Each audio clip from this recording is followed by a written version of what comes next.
Dear students and parents, हर साल की तरह एएससी एकेडमी इस बार फिर लेकर के आई है talent Hunt exam. 7th 8th 9th का टैलेंट हंट एग्जाम होने वाला 21 दिसंबर को और 10th का एग्जाम होने जा रहा है 28 दिसंबर को। हर साल की तरह इस बार भी बहुत सारे साइकिल्स रखे गए हैं और फर्स्ट प्राइज इलेक्ट्रिक साइकिल रखा गया है। अस्सलाम वालेकुम। आज हम मुफ्ती साहब के पास वार्ड नंबर 15 से लेडीज उम्मीदवारी का फॉर्म भरने के लिए आए हुए हैं। मुफ्ती साहब से हमारी अपील है कि नदीम कॉरपोरेटर के ऊपर अपोजिशन ने इतने झूठे केस में उन्हें फंसा दिया है कि हमें महानगर पालिका, कोर्ट, अदालत, संविधान सबका प्रैक्टिकल तजुर्बा हो गया है। अब यही तजुर्बा हम हमारे वार्ड के विकास के लिए इस्तेमाल करेंगे इंशाअल्लाह। मालेगांव शहर के जिम्मेदारान कारपोरेटर्स मालेगांव महानगर पालिका में शहर के काम और शहर के और वार्ड के काम के लिए सभी आवाज़ उठाते हैं, लेकिन महासभा में लेडीज़ के लिए कोई आवाज़ नहीं उठाता। इसीलिए हमने हमने मुफ्ती साहब से लेडीज़ फॉर्म भरने की अपील की है। मेरा नाम अलशारा आफरीन शेख नदीमुद्दीन है, फिटर। मैं वार्ड नंबर 15 से उम्मीदवारी करना चाहती हूँ। आज हम लोग मुफ्ती साहब के पास वार्ड नंबर 15 के लिए लेडीज सीट के लिए टिकट मांगने के लिए आए। अरीज़ा फॉर्म हमने दाखिल किया है। इंशाल्लाह हमको उम्मीद है कि मुफ्ती साहब हमको नाराज़ नहीं करेंगे और हमको जो तो इस वार्ड से टिकट देंगे।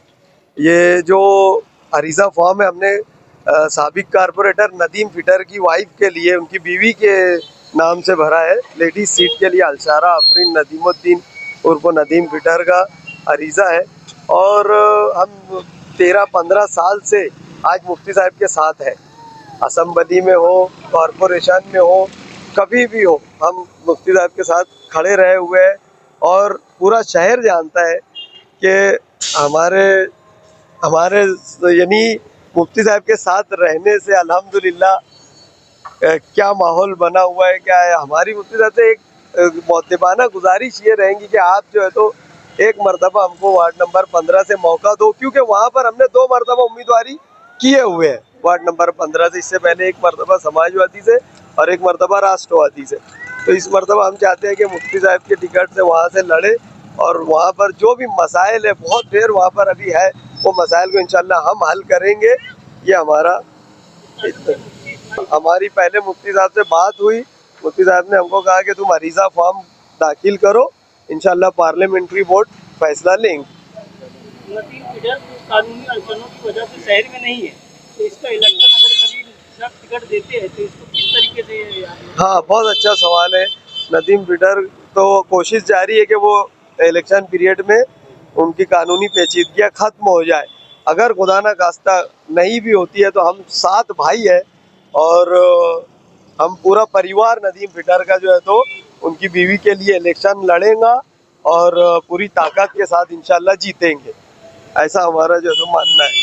और सबसे अहम बात कि इस वार्ड में अभी हमने फिलहाल पिछले ही साल इस वार्ड में हमने 90 लाख रुपए का काम किया है। सब लोग गवाह है। 30-30 लाख रुपए की हमने सीमेंट रोड इसी वार्ड में बनाए। 10 लाख रुपए के जो है तो हमने लाइट पोल पूरे वार्ड में इसी वार्ड में लगाए हुए। हमारे पास वो सारी चीज़ों के मतलब कागजात भी है। अभी कुछ महीना पहले आपके परिवार के आप लोगों पे कई इल्जाम लगे, तो इस तरह से जब मामला हुए तो क्या वार्ड के लोग आपके साथ देंगे? अगर आपको टिकट मिलता है तो आपको क्या लगता है? बिल्कुल, वार्ड के लोग से ही मशवरा करके अल्हम्दुलिल्लाह आप हमारे अरीज़ा फॉर्म में देखेंगे तो वार्ड के 10 मोतबर लोगों ने साइन किए हुए हैं। मैं आपको एक कॉपी दूंगा उसकी, उस पर जो है तो और वार्ड के लोगों ने ही कहा है कि आप इस तरफ से रहो, इंशाल्लाह हम आपके साथ शाना बशाना खड़े हैं। वार्ड के लोगों का पूरा सपोर्ट है हमको इंशाल्लाह और हमको अल्लाह की ज़ात से उम्मीद है कि हमको कामयाबी मिलेंगी। अस्सलाम वालेकुम।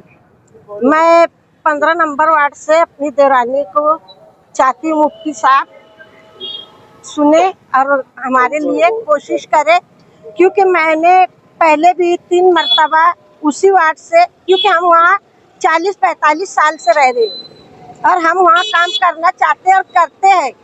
इसलिए मैं चाहती हूँ कि मेरी देवरानी के लिए मुफ्ती साहब, और मैं उम्मीदवारी कर चुकी हूँ, नहीं 3 मरतबा।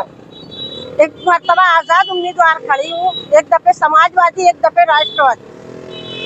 तो हमारा ये सिलसिला रहा है और मुझे मुफ्ती साहब से उम्मीद है।